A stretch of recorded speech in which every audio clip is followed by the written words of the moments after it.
time. Let's begin with the same chapter, and we have completed up to activity 3, I guess. Yes, yeah, here. Do you know an object continues to be in motion with the same speed and the same direction and in the same direction unless acted upon by an unbalanced force? What is unbalanced force? Unbalanced force is when where there are two forces acting in opposite direction are not equal in magnitude and size. जिसकी जो magnitude और size बराबर नहीं है, that is unbalanced force. It is natural tendency of an object to resist any change in their state or rest or motion. This is known as law of inertia. Law of inertia is also Newton's first law. Newton's first law जो कहता है एक object जो है ना हमेशा अपने position से हिलना नहीं चाहती है, वो उसी पोजीशन पर रहना चाहती है जब तक कि कोई एक्सटर्नल फोर्स उसको मूव करने की कोशिश ना करे. Now factor associated with the magnitude of force needed. क्या चीज़ है भाई? Force magnitude of force needed. We know that harder we kick a ball, faster it moves. जितना एनर्जी लगाएंगे, जितना फोर्स लगाएंगे, उतना रिजल्ट आएगा. It means that greater is the applied force, greater is the change in the speed of the object. Very easy. जितना ज़्यादा मेहनत करोगे उतना अच्छा फल मिलेगा. तो यहाँ पर तो ये बड़ी सिंपल सी बात है. Now let's see. Consider a lighter mass car and heavier mass loaded truck parked on a horizontal road. We all know from our experience that a much greater push or pull is needed to move the truck than the car. Obviously, एक हल्के सामान को उठाना या इस तरफ से उस तरफ रखना is much easier than doing the same with the heavier things. Now suppose we apply the same force for the same time to both the car and the truck. The car picks up the speed up a greater speed than the truck in that time. So we thus realize that the mass of an object and the value of the change in its speed in given time are both important parameter that determines the magnitude of the force needed. यानी अगर हल्की चीज़ होगी उसके लिए कम force की ज़रूरत होगी और भारी चीज़ होगी तो उसका लिए ज़्यादा फोर्स की ज़रूरत पड़ेगी सेम काम सेम वो डिस्टेंस को कवर कराने के लिए. तो यहाँ पर ये एक स्प्रिंग है बैलेंस. ये बहुत सारे लोगों के घर में भी रहता है आजकल, दूध वगैरह या फिर पेपर्स या मतलब मेज़र करने के लिए. Spring balance is a simple device that can be used for measuring the force acting on an object. It consists of a coiled spiral. ये जो है यहाँ पर coiled spiral रहता है, which gets stretched when a force applied to it. अगर 1 kg का सामान रखा जाएगा तो 1 kg ये नीचे आ जाएगा.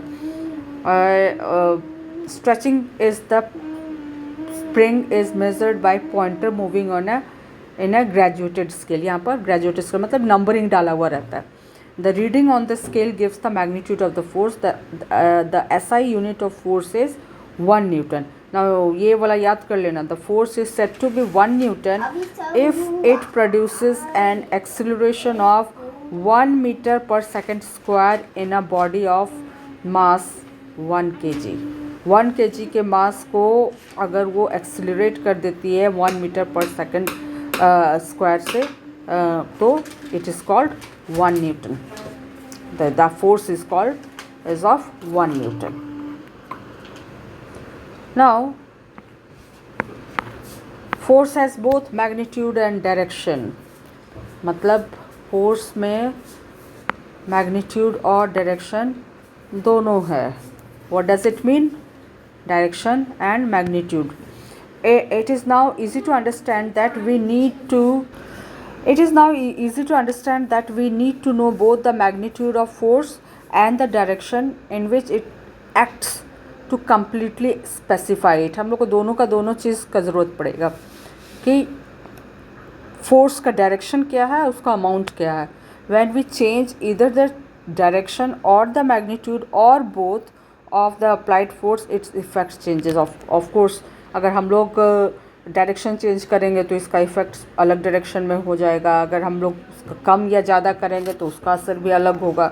तो इसका मतलब है कि ये दोनों force has both magnitude and direction, और इन दोनों के ही डिफरेंस से जो टोटल इफ़ेक्ट होगा उसमें फ़र्क आएगा। The force need not always act in the direction of the motions. Depending upon the situation, force may act as an any angle to the direction of motion. A force acting perpendicular to the direction of the motion does not cause any change in speed but can still cause a change in direction. यहाँ पे इसका मतलब क्या हुआ कि force need not always act in the direction of the motion. अब suppose कि एक तुम हो और एक तुम्हारा फ्रेंड है, थोड़ा ज़्यादा ताकतवर है, okay, he is more powerful. अब तुम फोर्स लगा रहे हो इसके ऊपर, तो क्या मूवमेंट इसी डायरेक्शन में होगा? वो अपोज करेगा ना. वो अगर अपोज करेगा और उसके पास ज़्यादा मैग्नीट्यूड है, ज़्यादा पावर है, तो तुम्हारा जो फोर्स का डायरेक्शन तुम उसको हिलाना चाह रहे हो वो हिल नहीं पाएगा.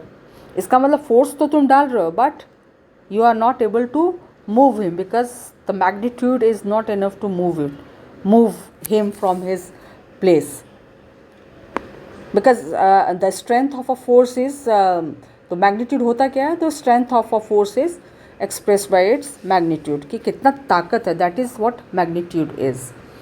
तो चलो आगे बढ़ते हैं. Balanced and unbalanced force. From our experience, we know that sometimes more than one force can act on an object. सही बात है. The effect of all these forces on the object would be due to the net force acting on it. To understand this, let us perform the following activity. चला देखा जाए क्या activity है. Activity है container filled with, ये देख लो भाई. अब इस कंटेनर को मूव करना है. ये समझदार बच्चे एक ही डायरेक्शन में अपना एनर्जी, अपना फोर्स लगाया और इसको आराम से मूव करा दिया. अब यहाँ पर देखो कि ये इस डायरेक्शन से फोर्स लगा रहा है, ये इस डायरेक्शन से फोर्स लगा रहा है. क्या होगा भाई? जिसके पास ज़्यादा फोर्स होगा, जिसमें ज़्यादा ताकत होगा, वही उसको हिला सकता है. तो ये देखने में लग रहा है कि ये बड़ा इंसान है, तो ये हल्का सा 1-2 इंच इधर उधर खिसका दे, लेकिन ये क्या होगा? इसका जो रिज़ल्ट होगा वो जिसके पास ज़्यादा होगा उसके ऊपर डिपेंड करता है. अगर इसका एनर्जी F1 है और इसका एनर्जी F2 है, तो जो फोर्स पूरा लग रहा है वो F1 प्लस F2. और अगर इसका F1 है और इसका F2 है, और अगर इसका ज़्यादा है तो F2 माइनस F1 जो फोर्स आएगा उसी डायरेक्शन में इसका मूवमेंट होगा. तो this is about unbalanced and balanced force. चलो देखा जाए इसको, इसमें क्या कर रहा है ये दोनों. Consider a large container filled with heavy material. Try to push it all by yourself from one corner of the room to another corner. Can you move it? चलो, take the help of one of your friend. Ask him to push the container. You do this activity. It's very easy one. And now let's move to this is what been done in this activity. Unbalanced force acting in the same direction combined by addition. F1 plus F2, इसके ऊपर जो force लग रहा है unbalanced force, that is F is F1 and F2. मतलब एक बंदे ने फोर्स लगाया और दूसरे बंदे ने भी फोर्स लगाया, तो दोनों का जो फोर्स लगा वो टोटल फोर्स होगा, टोटल रिजल्टेंट फोर्स होगा.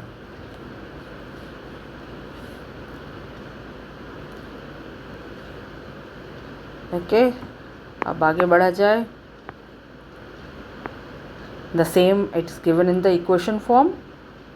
Unbalance force acting in mutually opposite, मतलब एक इस साइड से धक्का दे रहा है, एक इस साइड से धक्का दे रहा है. Combined by subtraction, that net force is equal to the difference between the two forces and is exerted in the direction of the larger force. अगर इस फोर्स का ज़्यादा वैल्यू होगा तो इसमें से इसको माइनस कर दो, वही इसका फाइनल फोर्स आएगा. Just see, observe it carefully, you will understand it. The resultant of unbalanced force is always non-zero. For example, in a game of tug of war, the weaker team always gets pulled towards the stronger team. खेले हो ना, interesting होता है. तो जिसके पास ज़्यादा ताकत होगा, जिसके पास ज़्यादा मैग्नीट्यूड होगा, it will pull the weaker team towards them. This figure shows a block of wood lying on a table that has been tied in two opposite direction. देख लो. If we pull the block from both sides with the same force, the block remains stationary. Stationary means उसी जगह पर टिका रहेगा. अगर same force से इधर भी खींचेंगे, सेम फोर्स से इधर भी खींचेंगे, तो it will not move. It will remain stationary. The forces are equal and opposite. The net force is zero. मतलब दोनों कैंसिल आउट हो गया है. ये वाला फोर्स और ये वाला फोर्स एक दूसरे को कैंसिल कर दिया. Similarly, in a game of tug of war, when both the teams pull the rope with equal and opposite forces, the rope remains stationary. अगर दोनों की तरफ से बराबर का फोर्स लग रहा है, तब तक तो दोनों टीम बराबरी पर रहेगी. लेकिन जैसे ही एक टीम का मैग्नीट्यूड फोर्स ज़्यादा होगा, वो दूसरी टीम को हरा देगा. The net force again is zero. We call such a pair of force as balanced force. मतलब अगर दोनों तरफ बराबर है, रिजल्टेंट ज़ीरो है, रिजल्ट फोर्स ज़ीरो है, तो वो हो गया बैलेंस्ड फोर्स. और अगर ये अनइक्वल है तो ये हो गया unbalanced force. Now try to squeeze a rubber ball between your palms by applying nearly same force from both sides as the forces. Now try to squeeze a rubber ball between your palms by applying nearly same force from both sides. अब दोनों तरफ से दबाओ, एक ball को लो, एक इधर से भी दबाओ, एक इधर से भी दबाओ.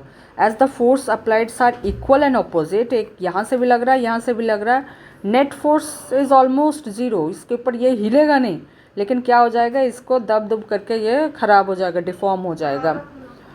नाउ सो अब ये सारा चीज़ एक्टिविटी करने के बाद क्या कंक्लूज़न निकला? कंक्लूज़न निकला कि equal and opposite forces do not change the state of rest or motion of an object. They may however causes a change in the size and shape of the object. दोनों तरफ से अगर तुम यहाँ से भी दबा रहे हो और यहाँ से भी दबा रहे हो इस चीज़ को, तो इक्वल अगर फोर्स है तो इसमें कोई असर नहीं होगा. मतलब ये यहीं पर रहेगा, लेकिन ये डिफॉर्म हो जाएगा. अनइक्वल यानी अगर एक ज़्यादा रहेगा, एक कम रहेगा, तो इसके मोशन में चेंज आएगा. Change in state of rest or motion as well as change in size or shape of an object. Okay, that's all for today. We'll meet, and thank you, and stay safe. Bye bye.